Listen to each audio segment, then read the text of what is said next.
Bienvenue sur Africa 24 dans cette nouvelle édition du QG Weekend. Voici les titres de l'actualité. Poursuivi en justice, le ministre tunisien des Finances et de l'Investissement démissionne. Fadel Abdelkafi a été condamné en 2014 à une amende d'1,8 million de dinars pour des affaires de corruption. Au Mali, l'opposition crie victoire. Le président Ibrahim Boubacar Keïta suspend la révision constitutionnelle, un référendum qui officiellement vise à intégrer des dispositions de l'accord de paix de 2015. Et puis report de la mission d'inspection de la Confédération africaine de football au Cameroun, prévue du 20 au 28 août 2017. Elle avait pour but d'évaluer l'évolution des chantiers d'accueil de la Coupe d'Afrique des Nations 2019. Dans un pays où la lutte contre la corruption est devenue le principal combat de l'État, aucune faute n'est pardonnée, même pas au sein du gouvernement.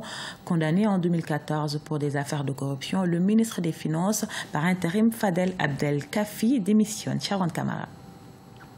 Le ministre tunisien de l'Investissement, du Développement et de la Coopération internationale, qui est également ministre des Finances par intérim, a déposé sa démission du gouvernement ce vendredi 18 août 2017. Fadel Abdelkafi est impliqué dans une affaire de soupçon de fraude. Alors qu'il était encore à la tête de la société d'intermédiation en bourse Tunisie Valeurs, une forte somme de devises aurait été transférée de manière frauduleuse, ce qui a conduit à la condamnation de l'homme politique en 2014 suite à une plainte de la douane tunisienne. Un autre procès est prévu pour septembre 2018. Le chef du gouvernement, Youssef Chahed, a de son côté affirmé son soutien au ministre. Après avoir accepté cette démission, je lui ai demandé de continuer la gestion des affaires courantes jusqu'à qu'il y ait de nouvelles nominations. Fadel Abdelkafi est un exemple de compétence et je respecte sa décision de faire face à la justice en dehors de son poste au gouvernement. Et telles sont les traditions que nous souhaitons mettre en place pour la Seconde République. Fadel Abdelkafi reste une grande compétence pour la Tunisie. Au pouvoir depuis août 2016, le gouvernement dirigé par Youssef Chahed a toujours affiché sa volonté d'éradiquer la corruption en Tunisie, et ce, dans tous les domaines. Très vite, des hommes d'affaires ont vu leurs biens gelés par la justice et des associations dans l'incapacité de justifier leurs revenus ont dû cesser toute leur activité. C'est pour éviter toute polémique que le ministre qui s'occupe du portefeuille des Finances a donc préféré prendre les devants en déposant sa démission. La démission du ministre Fadel Abdelkafi ne prendra toutefois pas effet immédiatement. Celui-ci continuera à gérer les deux ministères dont il a la charge jusqu'à ce que des remplaçants soient désignés au cours d'un remaniement ministériel qui ne saurait tarder. Ce changement au sein du gouvernement, prévu de longue date, doit être annoncé dans les mois à venir. Ils étaient des milliers à marcher pacifiquement ce samedi 19 août à Lomé, la capitale togolaise. À l'appel de l'opposition, ce rassemblement exige entre autres le retour de la Constitution de 1992 et le vote de la diaspora. Mais c'était sans compter sur la présence des forces de l'ordre qui ont dispersé le rassemblement. MFA Kofi, correspondante au Togo. Changement, voilà le slogan que scandaient les manifestants du Parti national panafricain qui a organisé une manifestation aussi bien à Lomé qu'à l'intérieur du pays ce samedi 19 août. À Lomé, c'est dans la préfecture d'Agoué que le rassemblement devrait avoir lieu, mais c'est sans compter avec la présence des forces de l'ordre. Les premiers attroupements des partisans du PNP ont donc été dispersés. La manifestation qui se voulait au départ pacifique a dégénéré. On ne peut pas marcher là où l'État même a dit de ne pas marcher. Il nous a donné l'itinéraire de marcher des échangeurs vers Assié. Nous sommes sur le boulevard de Assié. Voilà la force armée qui est arrivée avec des balles. Sur les gens, nous sommes ici. Nous ne sommes pas armés. Nous demandons seulement la constitution de 1992 et le vote de la diaspora. Est-ce un problème? Aujourd'hui, c'est le peuple, la population qui sort pour exprimer sa voix. Et voilà comment ils se comportent. Tirs de gaz lacrymogène et de ballons en caoutchouc par-ci, jet d'eau par-là. Aucun répit pour les manifestants. La répression a duré plusieurs heures. En outre, plusieurs blessés aussi bien du côté des manifestants que des forces de l'ordre. Des arrestations et destructions de biens publics, notamment à l'intérieur du pays. Et des morts selon le collectif des associations contre l'impunité au Togo. Je pense qu'on aurait pu empêcher ça s'il n'y avait pas eu toute cette surenchère autour de cette marche-là. Le gouvernement qui fait des sorties médiatiques pour dire on n'a pas respecté, on doit respecter, et l'autre qui dit non, on n'a pas besoin de respecter.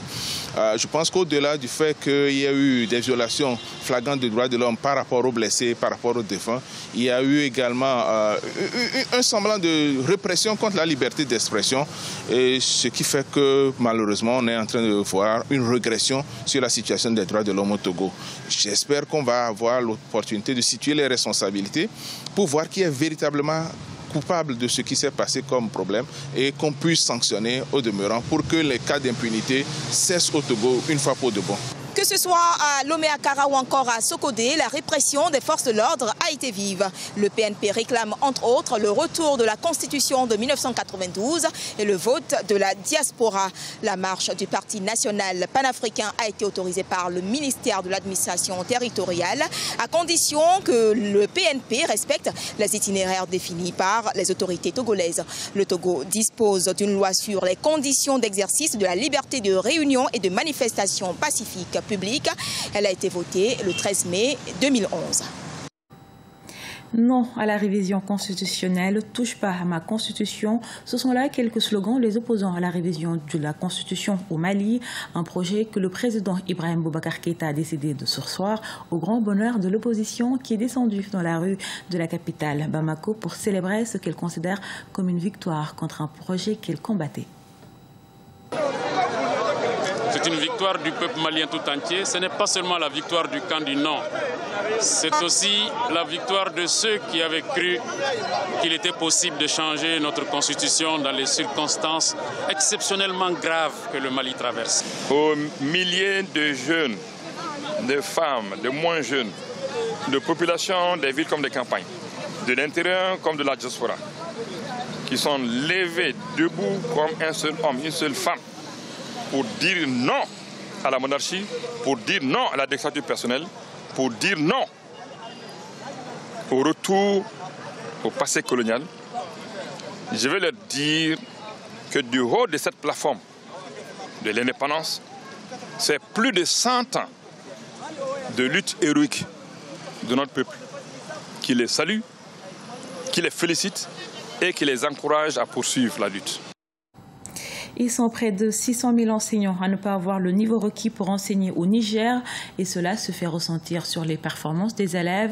Les autorités ont donc décidé de mettre en place un système d'évaluation des enseignants, une initiative à la base de nouvelles polémiques dans le pays. Reportage de notre correspondant Sadou Alizé Mokhtar. Au Niger, le gouvernement veut réformer le secteur éducatif. Une refondation qui passe par l'évaluation des enseignants tenue en juillet 2017. Une évaluation boycottée par certains enseignants à l'appel de leur syndicat. Sur les 60 000 enseignants appelés à passer un test d'évaluation de niveau en français et en mathématiques, seuls les 56 444 enseignants ont composé. Ceux ayant boycotté l'évaluation ont vu leur contrat résilié. 18 937 ont obtenu une note supérieure ou égale à la moyenne de 10 sur 20, soit 36,6%. Nous nous sommes rendus compte que très peu d'enseignants avaient les qualifications requises pour enseigner. C'est-à-dire qu'ils n'avaient même pas, beaucoup n'avaient même pas les connaissances scientifiques de base pour enseigner. Donc, il y a eu un classement. Il y a ceux qui sont au-dessus de la moyenne. Donc, eux, pour l'instant, il n'y a pas une urgence pour leur formation, mais ils vont être formés au cours de l'année. Deux coalitions de syndicats de l'éducation, à savoir la Synergie Cause Niger-Sinaseb et la Fédération unitaire des syndicats de l'éducation nationale, continuent de contester cette évaluation. Ces syndicats indiquent ne pas être contre le principe même de l'évaluation, mais plutôt le mode choisi pour le faire qui serait, selon eux, contraire au statut de la fonction publique.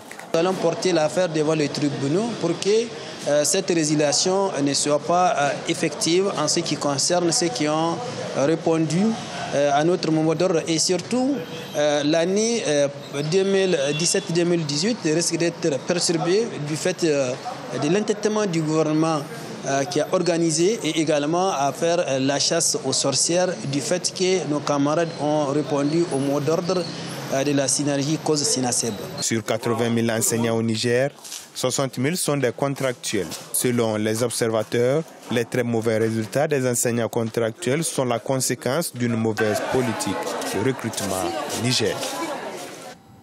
À la page sport, après les polémiques sur la capacité du Cameroun à organiser la CAN 2019, la Confédération africaine de football reporte sa mission d'inspection dans le pays, prévue pour évaluer l'évolution des chantiers d'accueil de la compétition.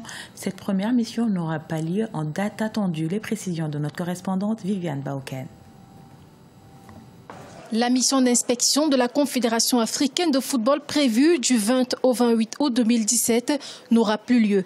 En effet, selon un communiqué officiel de la CAF signé le 18 août, la mission a été annulée à la suite d'un désistement de dernière minute de la compagnie PricewaterhouseCoopers qui avait la charge de mener cet audit.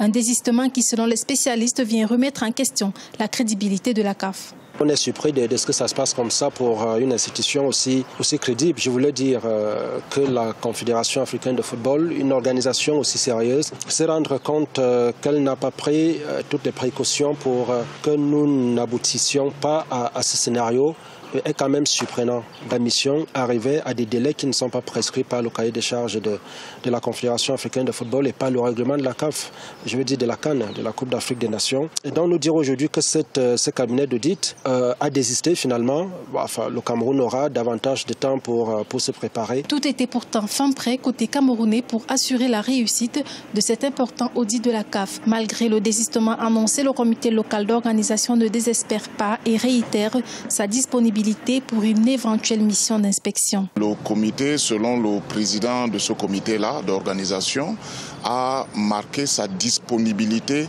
à continuer d'attendre ce que la CAF pourra nous dire par la suite. Vous savez qu'il y a eu un engagement du président de la République à organiser la Coupe d'Afrique des Nations et donc de ce point de vue, le Cameroun reste disposé à respecter le cahier des charges de la Confédération africaine de football. Rappelons que le 5 août 2017, le président de la CAF avait émis des réserves sur la capacité du Cameroun à organiser la CAN 2019.